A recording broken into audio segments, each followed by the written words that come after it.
Metro Louisville is made up of 26 districts. This podcast gives you a chance to connect with your council member and learn about what's going down in your district. Welcome to another episode of the District Download, and thanks for tuning in. I'm Kyle, and today we'll be talking with the Youth Sports Organization. But before today's hosts introduce them, I'd like to welcome Councilman Phillip Baker to the podcast. You met him earlier this year in February when he was appointed to serve on the Metro Council. Welcome, and thanks for joining us. Oh, thanks you for having me. So before we jump into our guest, I have a few district-related questions I wanted to go over with you. Of course, I always love talking about District 6. Excellent, excellent. So you just answered the first question. What district do you represent? And can you just describe the area for the audience? Oh, yeah. So my district is District 6. I always say it encompasses what Louisville really is. So for those who are watching at home, our borderline is buried in Broadway, so if you take a trip down it, you can always visit the cafe. We snake through Shelby Park, which is one of the most beautiful parks in the city. We cut around through the Merriweather neighborhood. We touch University of Louisville. We snake back around to about Park Hill. We have a little bit of Algonquin, about 22nd and Dumanil, and then we snake all the way back through downtown. And connect it all. And in the heartbeat of it all is Old Louisville. Excellent. Yeah. And so you've been in office for about 6 months. Mm-hmm. So how does it meet your expectations? Oh, it's met my expectations and more. One of the biggest things that we talked about in the first episode and who I really am is a commitment to service for the community. And I've gotten all that and more. And what I'm able to see in my short time as councilman is just all types of people, all type of socioeconomic backgrounds, all types of gender, races, sexual orientation, just come together and make up what District 6 really is. And so I just enjoy all the challenges, the hurdles that we overcome. We got a few parties that we'll talk about later that are coming up, but it has been all that and more. Wonderful, wonderful. Yeah. So what is your favorite part about the job? My favorite part of the job is meeting people, touching lives, meeting with my seniors and my youth community, and basically every day waking up with the reverence that I get to take care of those who came before me and to provide a space that is better than when I leave for those who are coming after me. So on the other side of that, what has been the most challenging part? The most challenging part is being a dad. It seems like there's so many challenges, but every day I have to keep a perspective of keeping my family first, making sure I have 3 amazing boys, one of which is embarking on the high school. So making sure that I'm making time for them. And so every day it's a challenge. So far, I haven't missed any games, maybe 1 or 2 there. But for the most part, making sure that no matter what's going on, that my kids know that I'm in service to them as well. Yeah, that is a hard balance, and it sounds like you're handling it beautifully. Yeah. So now I'm going to go ahead and turn it over to you to introduce your special guest. All right. So I have a wonderful guest for those who are watching. And before we allow him to kind of talk about what's going on, but it is people like this that are on the show that touch so many lives. Anybody knows me, I love my youth. Someone who works in JCPS and just as a young man myself growing up, it was we would call them the OGs or the old heads that would have their hands on us, that would kind of guide us through when our dads couldn't, because our parents just couldn't be everywhere. So this man that I'm about to introduce has hundreds of kids that he mentors, that he transports, that he inspires on a day-to-day basis. And so with that, I would like to introduce those who are watching and those who are online to Julio Anthony. He is the Associate Director of St. Vincent de Paul, and he also leads Ambition, which is also a fitting name to kind of the narrative that we talked about. And so I'm not going to take too much of it, but I basically will start asking you a few questions and just so you can let the general public know what Ambition and Julio Anthony is all about. So if you can start, tell us a little bit about yourself. Tell us your background. Okay. Well, thank you for having me on the podcast. This is my first official podcast, and it's more fitting. It's great to be on this one. So thank you. Just a little bit about what Kentucky Ambition Athletics Incorporated is about. Of course, we want to reach out to all of the youth in the city of Louisville, surrounding areas. But our initial reach was to the inner city youth, and that's still our reach still. We first started out in 2012, and we started our teams in 2013, so everything was established in 2012. And going on 10 seasons, about to be our 11th season. We started out with 8 public school kids. And 8. 8. Yeah, not to cut you off, but how many kids that you think you've touched in lives have you touched in that short amount of time? In that short amount of time? Well, not short, but, I get what you said. But, yeah. Man, so at least close to about 500 to 600, probably more than that. Wow. Yeah. So from 8 to 600 kids. So go ahead and continue. I just want that to resonate there, Right. So, yeah, we started out playing in Louisville Metro Parks, and everybody looked at us like, well, they're not a park and rec team. And at the time, the kids that we did have, those are the kids that didn't make their middle school teams, and a few of them did make it. So we were able to get those kids together. My wife, she's currently a school teacher. She was teaching at Olmsted North, and she was just like, and I gave her the initial idea of what I wanted to do because I moved here in 2012, and I'm originally from Charlotte, North Carolina. So once I got here, I was trying to figure out things. I did casework over in Southern Indiana for the youth in the system that was around in Jefferson, Clark, New Albany, Clark County, mentioning that, and then and just in Southern Indiana. So I always knew I wanted to give back to the youth and help the youth. So my initial job was case management with those kids that were kind of like in and out of juvenile detention and things of that nature. And growing up, I always played basketball, played sports, played baseball. My parents wouldn't let me play football because they said I was too skinny, and so, I didn't try to force my will around that. I always wanted to play, but, basketball was there and baseball was there. So just jumping back to where Ambition started was that we started from some kids that didn't make their school team, and then we started to get some flow with the name. A lot of people always ask, well, why is your name Ambition? And at the time, one of my favorite artists was Wale, and so I love him too. Wale is a soulful Shout out to rapper. DC. Yeah, shout out to DC. When I was overseas, I always, because I played basketball overseas, every day I'm listening to Wale. He's talking about ambition, and putting your heart into it, putting your all into whatever you do. And they will always ask, like, why is your name Kentucky Ambition or Ambition Athletics? I always wanted to have purpose behind everything that I do.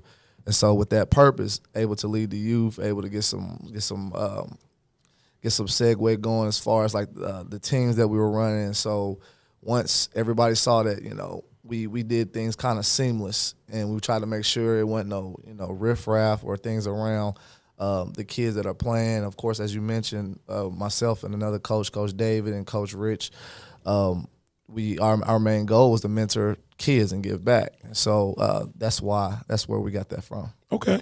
Talk about how your partnership with St. Vincent or your role as associate director at St. Vincent de Paul collaborates with Ambition. Okay. So when I first got to St. Vincent, I had changed jobs from the job I was working in Southern Indiana. Same work, just a different city. So I always, want to get back to the African American community and making sure that I'm helping all pots, not just one pot.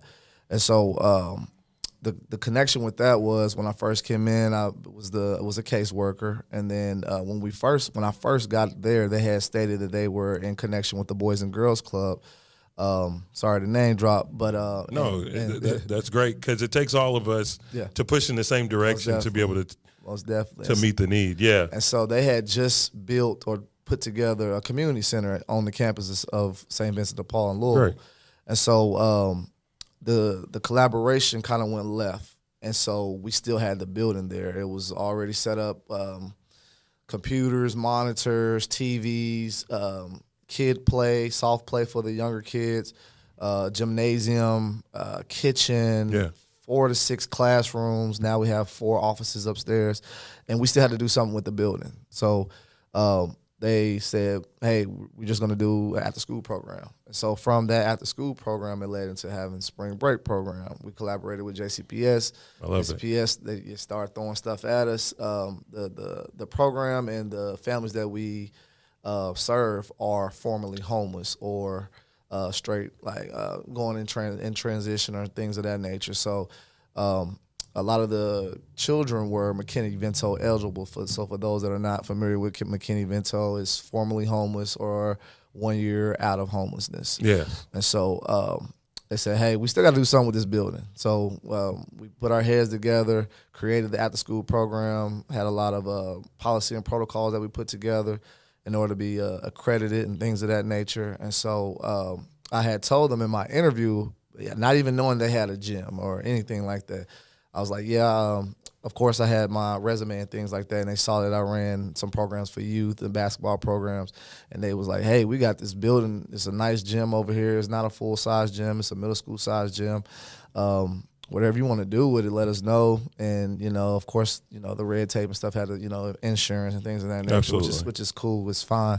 And so that was like, whatever programs you want to run out of it, let us know, keep us abreast of everything, and then just go about it that way. So that's the collaboration that we have with St. Vincent de Paul, with them giving us the gym time, because as they see and as everybody see, our main thing is to give back to the youth and bring them into a safe space. And that's one of the main things that we cherish at the Family Success Center, which is the community. This is the name of the community center.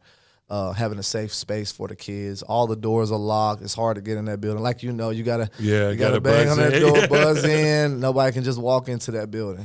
Well, I mean, that kudos to you and the organization, because that's why we wanted to highlight people like you in District 6 are actually on the ground doing the work. Yes, sir. And keeping these kids safe and keeping them off the street. You're going to hear a lot of thank yous, but that's really interesting. You're saying buzzwords that really stick out to me. Mm-hmm. When you talk about ambition, you talk about success. I mean, it's people like you where, the old adage, it takes a village. Most definitely. You guys are truly being that village, not just in District 6, as selfish as I want to be, but just in the entire Louisville community. Yes, sir. So for any youth that would like to get involved, what's the qualification?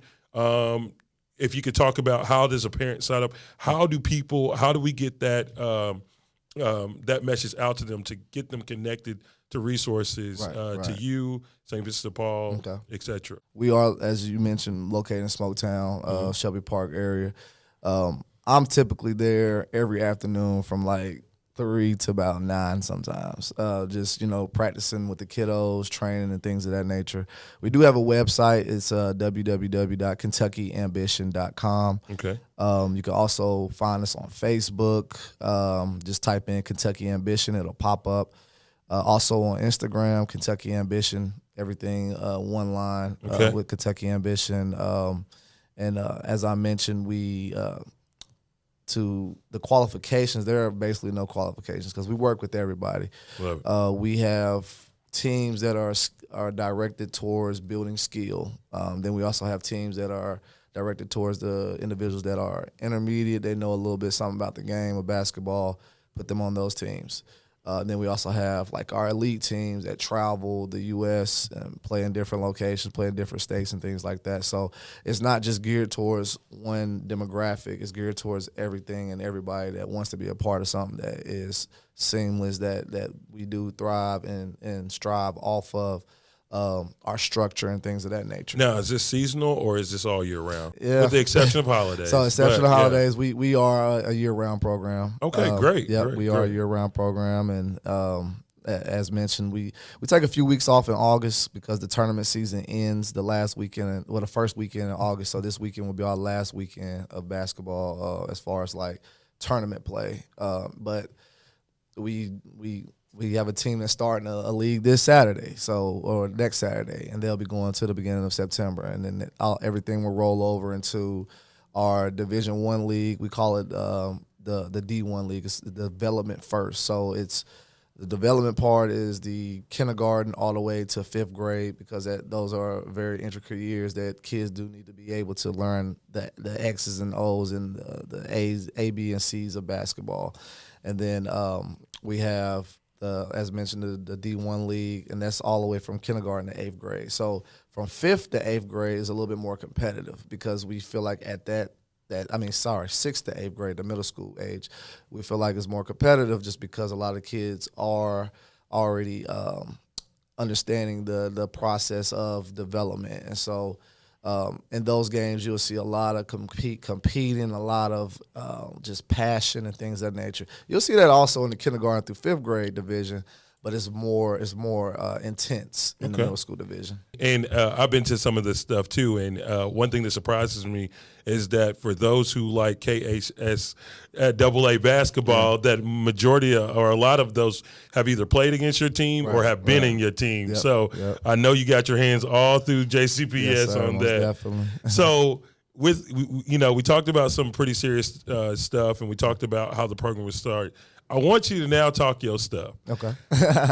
Let's talk about championships. Let's talk about the hardware. Yes, Let's talk about the successes. Yes, sir. Take a moment to pat yourself on the back and just talk about some of the things that you have done on the court and off the court. On the court, just mentioning our J. Anthony Elite, and then also our Kentucky Ambition, and then also Kentuckiana United. So I run all three of those programs. Our Kentuckiana United program is basically geared to Southern Indiana and then also Kentucky side kiddos that are of the elite stature, as they may say. And so that program is ran, as mentioned, I started it. Coach Stone, who just recently coached at New Albany High School, and also Doss here in Louisville, he is the head coach of that team. So he has taken our groups to Las Vegas. They've been to Dallas. They've been to Orlando, Florida, Maryland, Indianapolis, Tennessee, just Maryland, like I said, Maryland, D.C. area. They've been all over the United States. So it looks like you're putting Louisville on the map. Yeah, that's the main thing, putting Louisville on the map. And they have won numerous championships. They just left Tennessee this past weekend. They won a championship. I don't think a team came within like 20 to 30 points of them, to be honest. That's what I'm talking about. Yeah, and so those kids, but the thing is, those kids, they work so hard. They work probably 5 to 6 days out of the 7-day week. They're in the gym, or they're outside, or they're working on, some calisthenics, or they're working on jump programs and things like that. So it's a commitment behind all that, which is why that they have so much success. And so with our J. Anthony Elite kiddos, that's kindergarten through 5th grade, those kids are, as mentioned earlier, some of them are beginners, but our goal is to build their confidence and build their skills and things of that nature for them to win and learn how to win, learn how to work together. It's not all about winning, as everybody say, but our boys been winning. They've been putting on for Louisville. They've been, they go to Indianapolis, Ohio, sometimes Cincinnati area. That team is like regional, and so over the span of probably since February, they have won close to about 10 plus championships. and they're in the gym, team practicing twice a week. They've been doing this since February, and we're going into August. So they get the team practices twice a week, and then they might go to see a trainer, or they might be doing group training with kids that's in the team. So they all stick together, and they continue to learn each other's flaws and continue to learn each other's victories and things like that. And it's a brotherhood, and they keep that chemistry. And so with the Kentucky Ambition, one of my coaches, Coach O, he's been with me since those kids were in 4th grade. Now they're rising sophomores. And he has a core of about 4 or 5 that has been with him since 4th grade. And they just got back from Las Vegas. They won the Las Vegas Live tournament out there. They went 5-1, so they lost in the pool play to a team that they end up beating again in the tournament to win the tournament. And so all those kids, as we know, the universities and colleges begin to look at them 9th grade, well before that, but primarily 9th grade through 11th, 12th grade. And so a lot of those kids that are on that team, they're getting special interest from the communities, from the universities and colleges around Louisville, some Tennessee, some in Ohio. So that's the main goal. The main goal is free college education. Well, that's what I was going to go with.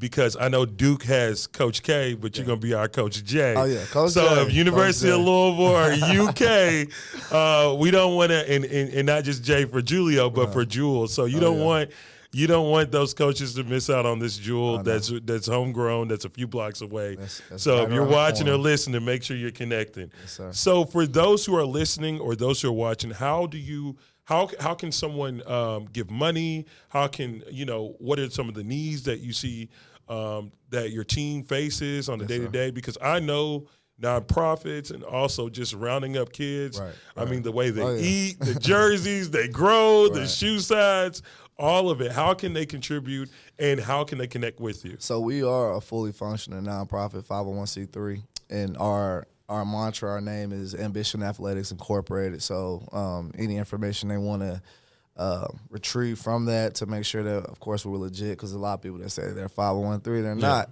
And they are tax deductible, and it's right? tax deductible. Yes, Everything's tax deductible. Currently, so our parents, they are very supportive. Okay. Very, very supportive. We do a small team fee, which covers a lot of the tournaments and leagues and things of that nature, the uniforms, but it's not outstanding to where, like, you got to go sell your arm and your leg to play with our program. Because at the end of the day, I'm a father, a husband, father of 5, so I understand, like, food is going to come first before playing athletics. Absolutely. And so we work with everybody in our program. There have been parents that has been able to help assist some people that, do live in those poverty-stricken areas. With paying that fee, and we. So do if very someone much would like to appreciate it. sponsor a kid or two, Oh, yeah, always, how would always. they? So they would contact. They can get you in directly? contact with me. Yeah. Okay. What would be the number or Facebook, or what do you prefer to put out there to the Phone general public? number, my Facebook is fine. I'm very public, to be honest. My All phone right. number's everywhere on the Go ahead and internet. say it. You gotta say it on air. Gotta say it on air. 502-615-2715, and then my Facebook name is Julio Anthony. Okay, so inbox and messenger. Yep. Okay. Yes, sir. So yeah, like I said, a lot of the parents, we are a huge family. Yeah. Every time we get together, there's always laughs and smiles, even through victory, even through wins. Just because we do understand it, like you mentioned earlier, it takes a village. It really does. Yes, sir. Well, thank you so much for joining us. Thank you for everything that you mean to not only District 6, but just the Louisville community. Yes, I sir. mean, it really does. The people that you're touching, when I went in there and saw just the amount of kids that are off the street, especially in the summer when all kinds of sometimes, Right. you're scared for when your own child goes out, and the best compliment for a person to have is to trust you with their kid. Yes, that's true. And, I'm so happy to say that I have 2 of my boys in your program. Most So, just don't take my word for it, but just the impact that you've had on their development and just the mentorship, Yes, sir. From the bottom of my heart and the people that you've touched, if I can encompass it or speak for them, thank you. Oh yeah. Thank you for And stay encouraged and continue to keep doing Most definitely. the good work. Yes, sir. Good work. Thank you. Thank you so much for your dedication to this great organization. We really enjoyed learning about your program and how to get involved with it. Yes, ma'am. Thank you. Before we wrap up, let's review some things and happenings going on in District 6. I know that we have a lot of things going on later this month and into the fall. And so we'll first talk about Jazz in Central Park. You want to share a little bit of information? Yes. So we have Jazz in Central Park. And I'm getting my notes so I make sure I don't get anything wrong. But yes, so Jazz in Central Park is coming up. It is August 27th. 5 to 8 is going to be a phenomenal time. And so I always call it our District 6 family reunion. So it's at 5 o'clock. It's on a Sunday, so you have enough time to go to church or mosque or synagogue. Wherever you go to, you can have your family dinner, and you can still make your way to Central Park. It's going to be hosted by Don G. and comedian Kim Bond. This year we got several acts. We have Carly Johnson, Regina Troop, Patrick Lamb, Frankie Raymore, and the Groove Masters, and of course the Jerry Tolson Orchestra. The event has grown, so make sure there is seating there, but make sure you bring your lawn chair, you bring your cooler, and you just have a good time and a big smile. you'll be. We just finished in Central Park not too long ago. We have a new playground that's ADA accessible. So no matter we meet you at all ages. Again, if you're in a wheelchair, we have something for you. If you're not, again, it's just going to be a good old time. So make sure that you join me August 27th, 5 to 8. And guess what? It's free. Free, free, free. So you have no reason not to be there, and it should be good weather. What a great event, and I didn't know about the playground, so I'm excited to go check it Yes, out the sometime playground's too. great. So, yes. And then we have a bunch of stuff going on in October. So Yes. St. James Court Art Show, Garvin Gate Blues Festival. Do you want to share some information? Yeah, about those? I'll just go over those real quick. We have the St. James Court Art Show. As you know, it's one of the biggest art shows, not only in Louisville but in America, and it's going to be October 6th, 6 to 8. It's going to be Friday and Saturday from 10 a.m. to 6 p.m. And then, of course, on that Sunday, 10 a.m. to 5. And then it's a course in our historic Old Louisville. So you'll have St. James Court, Belgravia Court, 4th Street, 3rd Street, the 1300 block of 3rd Street and West End Baptist Church. Another great event. It's free. It's going to go on, whether rain or shine. And for those who are watching, if for any questions or any details for street closures or anything, you can follow Councilman Phillip Baker Facebook page, or you can go on www.stjamescourtartshow.com. And then we have our Garvin Gate Blues Festival, October 13th and 14th. This was one day. Again, we are pumping it up to 2 days. And so another free, amazing event. Free annual arts and musical festival with national local performers. So make sure that you check out www.garvingatebluesfestival.com. And then lastly, those are our parties, but we have a Bright Side cleanup on October 21st. So a lot of great and exciting things, a lot of great, exciting people in District 6. I am so excited who I've met and what I've come across and what we're doing in District 6. This is the time. And so I just love serving the community and love us coming together in just a great way. Can I slide one thing in there? Hey, go ahead. I was gonna throw it over whatever events you got. So, my apologies. No apologies. Okay. Go ahead. So, we have our annual Give a Day, and Yes. And we'll be partnering as well with Ambition as well. Yep. And so we have been doing this probably for the last 7 years. We give back to the community by having a barbecue. We have events in the gym. We have 3-on-3 basketball. We have a 2K tournament that all the kids love to come and play in, and cornhole and things like that. And we also give away like clothes. So we do a drive every year. So one year we did a shoe drive, and we was able to go downtown and give shoes out to the homeless and all that, just showing the kids how to be a great citizen and things of that nature. And so we was like, hey, let's do this every year. So now, like I said, we implemented it 7 years ago. Clothing drive, toiletries, things of that nature. So it is Saturday, August 19th, and that's from noon until the food is over. So that's that. Yeah. Thank you. Again, August 19th. And where will that be, at St. Vincent de Paul? Yes, St. Vincent de Paul, and the address is 1029 South Preston Street. Great. Excellent. Well, thanks for sharing that. We're always looking for more events to kind of help share with the community and get more folks involved and learn about a new organization. Yes, so we're glad you shared that. So I know that we've talked about your Facebook page. Where else can they go for information? Your website, how to sign up for your newsletter? Yes, so you can go to District 6 at LouisvilleKY.gov, or you can go on the LouisvilleKY.gov and go under Metro Council tab, and of course, District 6. Facebook, Instagram, and then also now we're on Twitter, or X is the new Yes. thing. I saw that this morning. I know. I'm like, what is this? So, and then we also share, due to the thanks of our lovely Kyle Etheridge, on our Democratic Caucus page events from time to time and through press releases. So I think we got you covered. Excellent. Well, thank you both for joining us today. This has been a great conversation. The District Download will be back on August 22nd. Until next time.